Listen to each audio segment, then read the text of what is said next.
Neste momento, aqui no estúdio, Carolina Corol dou as boas-vindas aos espectadores do Freedom e já vamos direto para as notícias importantes. Uma pessoa morreu em consequência de um ataque com mísseis do exército russo na região de Khmelnytsk. Segundo informou a promotoria regional, devido à queda de destroços no distrito de Kamianets-Podilsky, 2 casas particulares foram destruídas e outras 20 edificações foram danificadas. No local, um morador de 46 anos morreu devido aos ferimentos, e outras 3 pessoas ficaram feridas. Também foram registrados destroços de mísseis caindo no distrito de Khmelnytsk. Mais uma pessoa morreu durante o ataque noturno do exército russo no distrito de Nizhyn, na região de Chernihiv. Lá, uma moradora local de 62 anos perdeu a vida. Também nessa região, os ocupantes russos atacaram veículos civis com drones. Primeiro, o ataque do drone atingiu o asfalto, próximo a um carro. O motorista e 2 passageiras ficaram feridos. Policiais e médicos chegaram ao local para prestar socorro às vítimas. Nesse momento, ocorreu o ataque de um segundo drone, ferindo 3 profissionais de saúde. Carros de serviço da polícia e ambulâncias foram danificados. O número de feridos em Dnipro aumentou para 30 após o ataque combinado noturno com drones Shahed e mísseis de cruzeiro. O ataque começou por volta das 2 da manhã e durou mais de 5 horas. Conseguimos abater muitos alvos aéreos, mas alguns atingiram o alvo. Como resultado de um desses ataques, o incêndio começou em um prédio de 9 andares. Uma pessoa morreu e muitos apartamentos foram seriamente danificados. Como a cidade está lidando com as consequências? Veja na reportagem da minha colega Natália Buzak.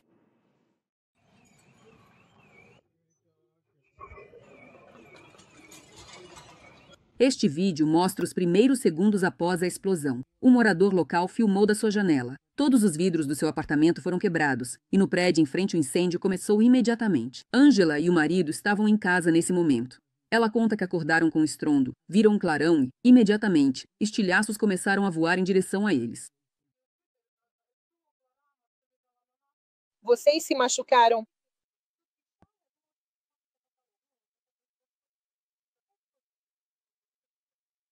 O apartamento do casal fica no 5º andar. Como se descobriu depois, o incêndio causado pela explosão começou um andar acima. Irina e seu cachorro, chamado Kunar, tinham acabado de voltar do passeio. Ele lembra que era por volta das 6 horas da manhã, quando ocorreu a explosão.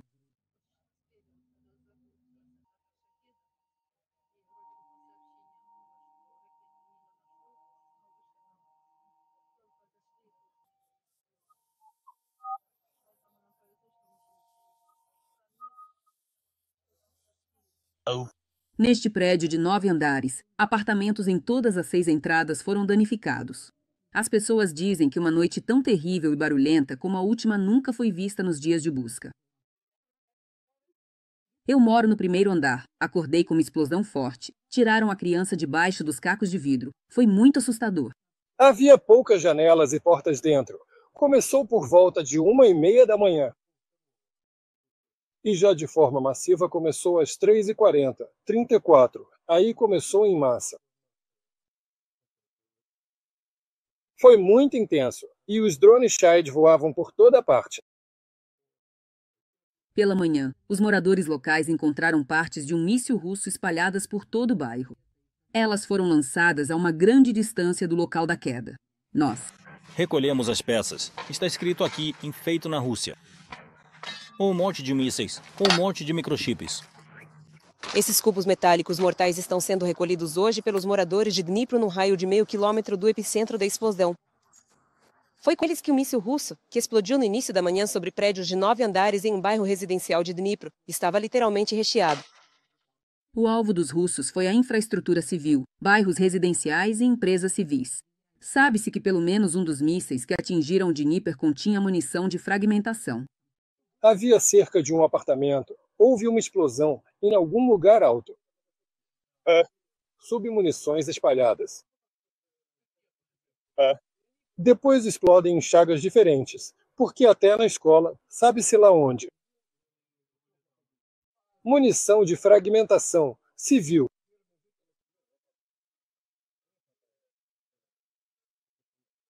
Como resultado desse ataque, mais de 20 prédios residenciais de vários andares, escolas, creches, prédios e dormitórios de 2 institutos técnicos foram danificados na cidade.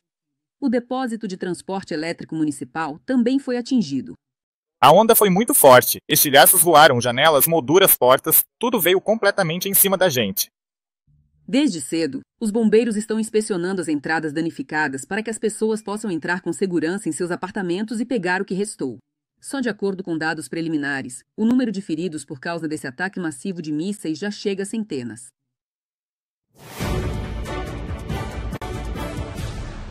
Nesta noite, as forças de defesa da Ucrânia atacaram infraestrutura-chave de petróleo, refinarias na Rússia. Unidades de sistemas não tripulados atingiram as refinarias de Saratov e Novokuibyshev. A informação foi confirmada pelo Estado-Maior das Forças Armadas da Ucrânia. Também foram danificados objetos da infraestrutura de transporte na região de Samara. Foram registrados explosões e grandes incêndios nos locais atingidos. Todas as empresas trabalhavam para abastecer o exército russo. Mais 1.070 militares foram perdidos pela Rússia na guerra contra a Ucrânia nas últimas 24 horas, segundo informou o Estado-Maior das Forças Armadas da Ucrânia. Assim, as perdas totais do exército russo ultrapassaram 1.100.000 pessoas. E, além disso, nas últimas 24 horas, as forças de defesa da Ucrânia destruíram 2 veículos blindados de combate, 31 peças de artilharia e 124 unidades de veículos automotores do inimigo. O Estado-Maior das Forças Armadas da Ucrânia registrou 165 confrontos armados nas últimas 24 horas, sendo mais da metade deles nas direções de Pokrovsk e Novopavliva. Lá, os ocupantes russos atacaram 50 e 33 vezes, respectivamente. Mais 19 investidas do inimigo foram registradas na direção de Torets. O exército russo tentou atacar 15 vezes no setor de Liman da linha de frente. Nas direções norte de Slobozansk e Kursk, foram registradas 9 ofensivas russas.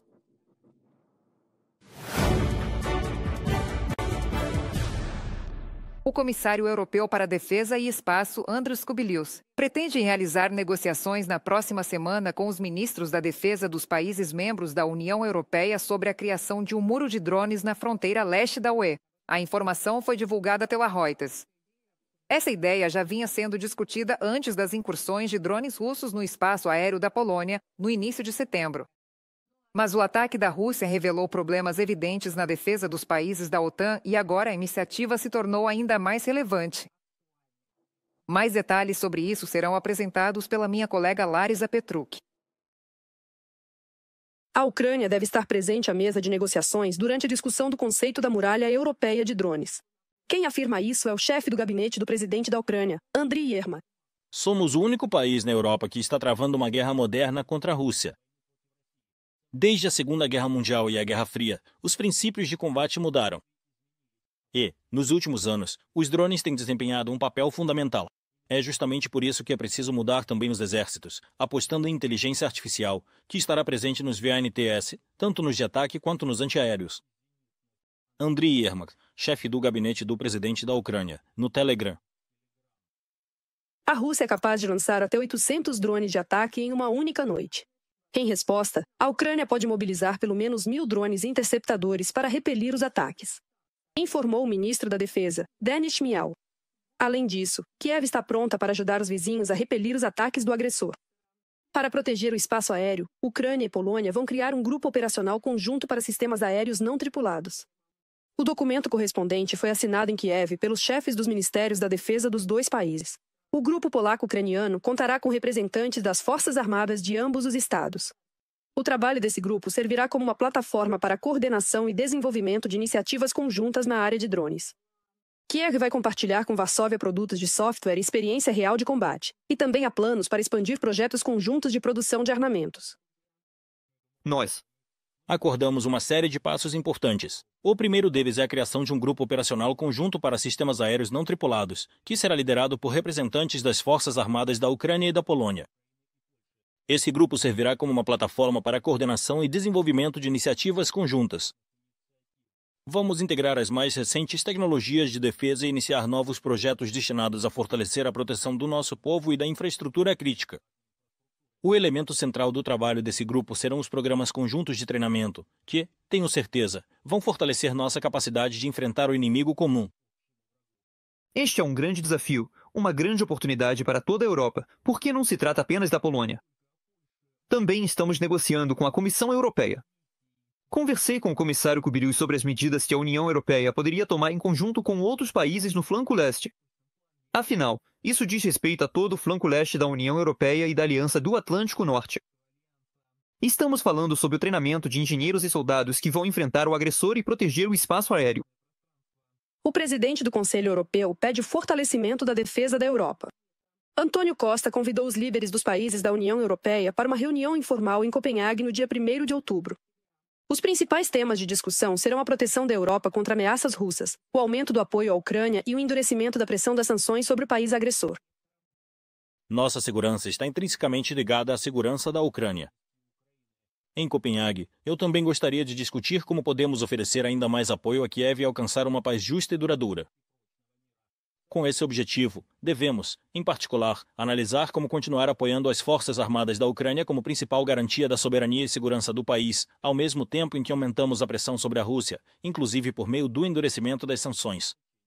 Antônio Costa, presidente do Conselho Europeu, em declaração no site do Conselho Europeu. O chefe do Conselho Europeu também observou que, nos últimos meses, os aliados se aproximaram de aumentar o financiamento da defesa e o apoio ao seu próprio complexo industrial de defesa. Costa enfatizou que, agora, cada euro deve ser direcionado para fortalecer a segurança comum. Larisa Petruk, para os canais de televisão Lidam. Durante a noite, a Rússia realizou um ataque combinado massivo contra a Ucrânia, utilizando drones e mísseis de vários tipos. Segundo as Forças Armadas da Ucrânia, o agressor atacou simultaneamente com um grande número de mísseis e drones.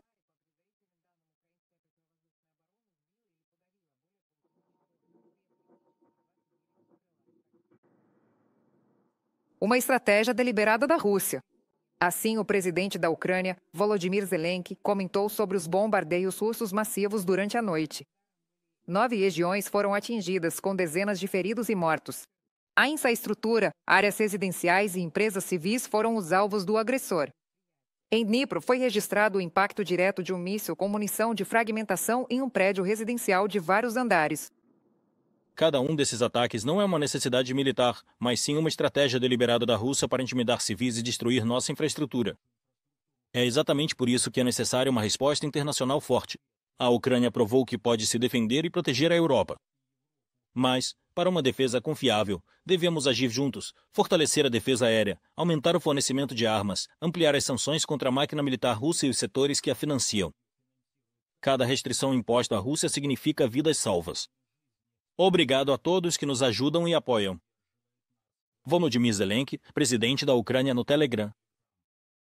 O aumento do terror da Rússia contra a Ucrânia e as provocações sistemáticas contra a Polônia, Romênia, Estônia e outros países europeus são uma prova de que Moscou está pronta para uma escalada ainda maior. Foi o que declarou o ministro das Relações Exteriores da Ucrânia, Andriy Sybiha. Ele destacou que, de forma regular, o sistema de defesa aérea ucraniano intercepta a maioria de centenas de alvos russos usando aviões, sistemas terrestres e unidades móveis de fogo, meios de guerra eletrônica e também drones interceptadores nacionais únicos. A Ucrânia está pronta para compartilhar essa experiência. Nenhum outro país do mundo possui experiência em combater ataques aéreos combinados em tal escala. A Ucrânia está pronta para compartilhar isso com os parceiros que enfrentam ameaças russas crescentes em seu espaço aéreo. Convidamos nossos parceiros a continuarem aprimorando a defesa antiaérea ucraniana, investindo em nosso know-how, produção conjunta, sistemas adicionais e interceptadores. Também faz todo sentido unir os sistemas de defesa antiaérea da Ucrânia e dos parceiros para juntos protegerem o céu europeu. Andriy Sybiha, ministro das Relações Exteriores da Ucrânia, na rede social X. A Ucrânia alcançou um progresso significativo nas negociações para garantir garantias de segurança dos Estados Unidos da América e de parceiros europeus. Isso foi relatado em entrevista à agência Reuters pelo primeiro vice-ministro das Relações Exteriores, Serhiy Kyslytsya. E, segundo ele, o ponto-chave continua sendo a assinatura de um acordo bilateral com os Estados Unidos.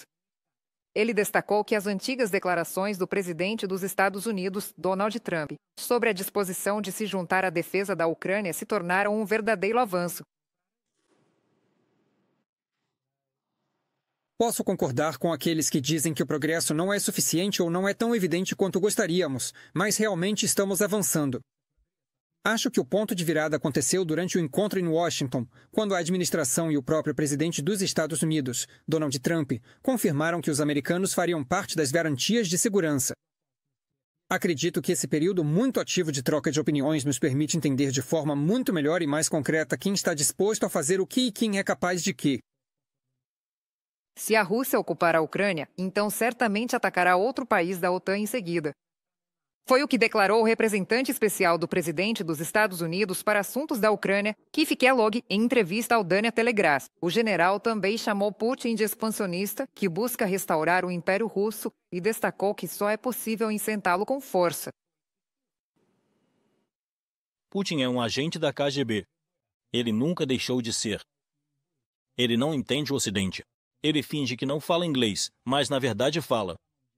E já pegamos ele nisso várias vezes. Ele é um manipulador, e só força, autoridade e poder podem enfrentá-lo. Putin e a Rússia devem ser vistos como um elemento expansionista. Ele quer restaurar o Império Russo. É só olhar para a história. Dê um dedo para ele e ele vai querer a mão inteira. Keith Kellogg, representante especial do presidente dos Estados Unidos em entrevista ao Telegraph. Inscreva-se no nosso canal UATV Português e mantenha-se atualizado com os eventos mais importantes, as principais notícias da Ucrânia e do mundo, análises profundas, reportagens exclusivas e entrevistas. Tudo ao alcance da sua mão em nosso canal. Junte-se à nossa comunidade de espectadores e mantenha-se conectado.